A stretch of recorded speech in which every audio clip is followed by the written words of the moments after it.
Bloomberg Audio Studios. Podcasts, radio, news. Welcome to the Daybreak Asia podcast. I'm Doug Krisner. The U.S. is accusing China of engaging in unfair trade practices in semiconductors. Now, this is the result of a years-long inquiry. It focused on China's production of those older model chips, widely used in devices like smartphones, automobiles, home appliances, weaponry, even telecom networks. Now, the USTR found China employed increasingly aggressive and sweeping non-market policies to bolster its semiconductor industry. And on top of that, the USTR found that China moved to create foreign dependency on its products in a way that disadvantaged U.S. commerce. Even so, the U.S. trade rep is declining to impose additional tariffs on Chinese imports, at least until mid-2027, perhaps given the trade truce between Washington and Beijing. For a closer look now at U.S.-China relations vis-a-vis technology, I'm joined by Tiffany Hsiao, Portfolio Manager at Matthews International Capital Management. Tiffany joins us from San Francisco. Thank you so much for being here. So as I understand, you just got back from Asia. Can you lay out for me what you see right now as the tension when it comes to high tech between the U.S. and China? Typically, as you head into year end, people are ready for vacation. This year, everyone is preparing for an acceleration in the deployment of artificial intelligence heading into 2026. And, in the risk management business and investment management business, we always have to consider worst case scenarios. And one of those scenarios that we map out is, a continued, heightened tension between the US and China. And in that scenario, which is what we actually see companies start to prepare for, is that there will be a parallel universe built for AI. So there will be one AI ecosystem within China where they don't want to rely on foreign sources. And there will be an ecosystem outside of China, led by the US, where we're trying to build up our own capabilities as well. So it's really interesting to see, and it's keeping both sides very, very busy into the end of 2025. So as I'm listening, I'm wondering whether China will be less interested in those advanced chips from NVIDIA and become maybe a little bit more reliant when it comes to training AI models on chips that are domestically produced in China, maybe something from the likes of Huawei. So the Chinese are very practical, as you may know. They will still procure semiconductor based on their needs. So there is need for NVIDIA chips in China and various AI applications, but there is definitely a bigger emphasis for the domestic ecosystem to develop and to support the domestic ecosystem, whether it's the semiconductors itself or building of data centers, ramping up their power infrastructure, which is incredibly robust. So those are all ongoing activities that we see on the ground. That's interesting that you mentioned the power angle to the AI story, because from what we know, China has really done very well in ramping up capacity to produce electricity, maybe more so than the U.S. And at the end of the day, because those AI data centers are so heavily reliant on electricity, I'm wondering whether China is in a much more advantageous place. You're absolutely right. AI is very power hungry, and China is very well equipped to handle the power crisis. They have been fortifying their power infrastructure for decades now.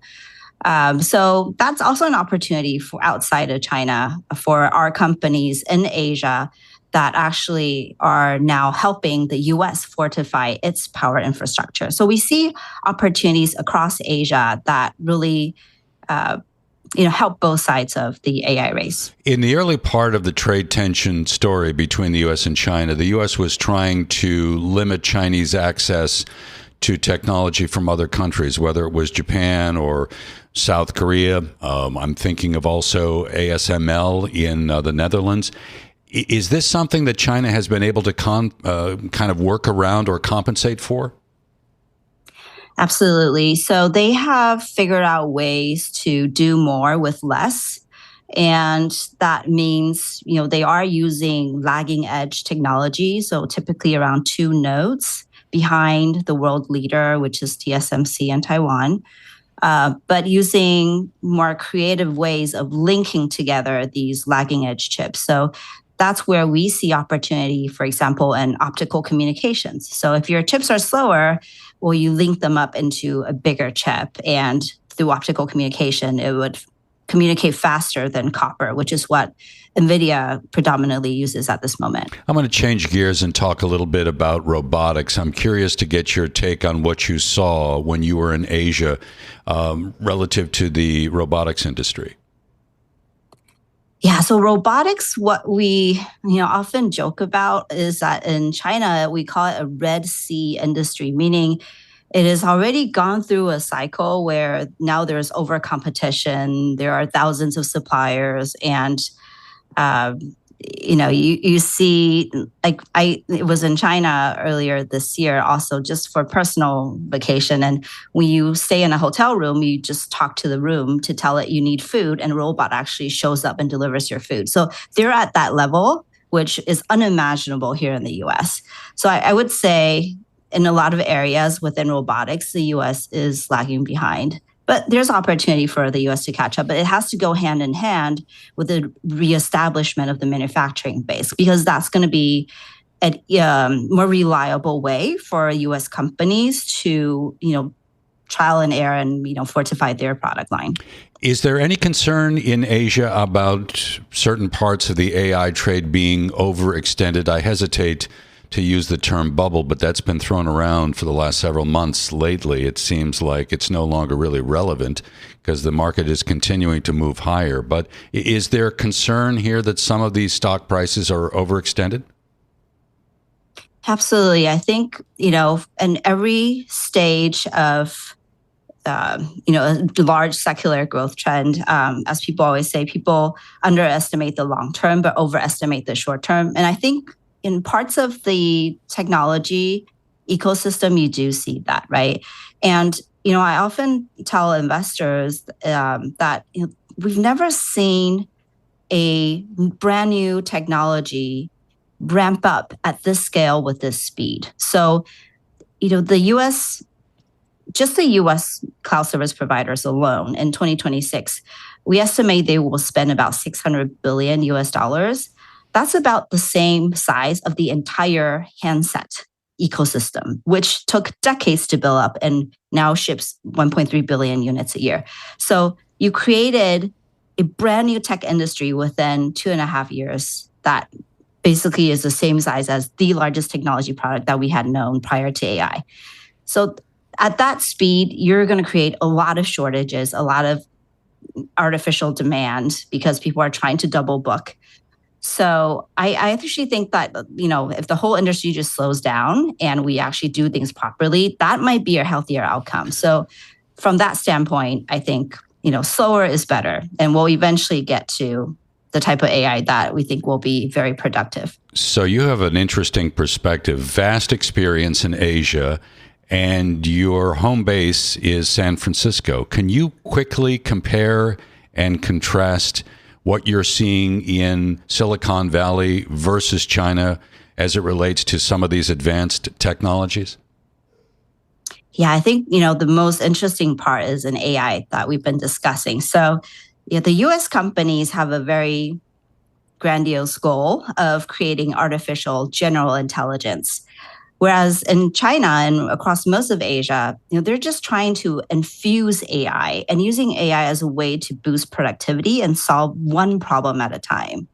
So I often describe it as, the Americans are trying to build a spacecraft to go to Mars, whereas in Asia, we're just trying to build planes to go from one city to another. So in the very near term, the result is that you're probably going to see the Asian AI companies make money first because they're taking a more pragmatic commercial approach. But over the long run, if the US can really get to AGI, I think, there's just so much more opportunities ahead. So it's a very different approach, but it's really interesting to see the contrast. And interesting to talk to you, Tiffany. Thank you so very much. Tiffany Hsiao, Portfolio Manager at Matthews International Capital Management, joining from San Francisco here on the Daybreak Asia podcast.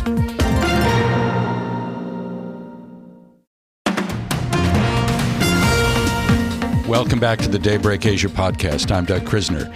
The American economy expanded in the third quarter at the fastest pace in 2 years. We're talking about GDP at an annual growth rate of 4.3%. Now, this reading seems to have dampened some bets on further rate cuts, at least in the near term. Right now, money markets see less than a 20% chance of a Fed rate cut in January. For a closer look, I'm joined now by Chris Kampitsis. He is managing partner at Barnum Financial Group. Chris, thank you for joining us. How do you make a case for Fed rate cuts when you have a GDP print of 4.3%? It's a challenge to make such a case. I don't see it realistically being on the table. As you mentioned, right, predictions are saying a less than 20% chance.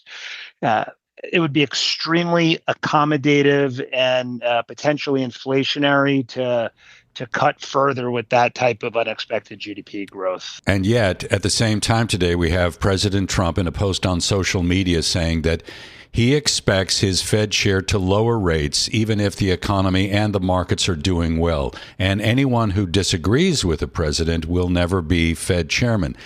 Does that create a bit of risk going forward, just the way in which the president is framing the discussion? The Fed needs to maintain its independence, and I think most Fed officials will tell you that that's job one, and definitely any influence from any presidents on either side of the aisle. And we do have a long history of presidents who do try to influence the Fed. It doesn't make for great outcomes. So, to your point, if I'm applying for the job, I don't want to be disagreeing with the president right now, but it's a risky proposition to be cutting rates further here. We did have one data point, I guess you could make the case, that would argue for a cut in interest rates. Consumer confidence in the month of December dropping for a fifth consecutive month.